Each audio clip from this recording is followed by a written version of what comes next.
जय जोहार संगवारी हो। मैं आप मन के माधवी और ये हरे मोर पहला मिनी व्लॉग। तो संगवारी हो, आज मैं जात हूँ दुर्ग। काबर जात हूँ वो तो आप आगे के वीडियो में पता चल ही जाही। तो संगवारी हो, आज के दिन के शुरुआत मोर पूजा पाठ से होते। पूजा पाठ करे के बाद मैं हाँ चंदन चोआ लगा के छत चल देऊँ। छत में जाए के बाद ताजा हवा ले लूँ, काहे कि ठंडी के दिन के हवा अलग ही। नीचे आके देखे हूँ तो मोर माँ मोर बर चाय बनात रही से। कबर के मैं चाय पिए बिना घर से बाहर नहीं निकल सकूं, काहे कि चाय मोर जाने।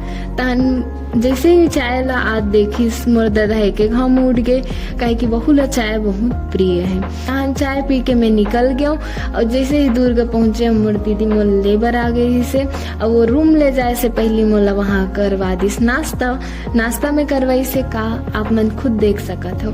कौन कौन ला डोसा पसंद है कमेंट में जरूर बताओ। नाश्ता कराए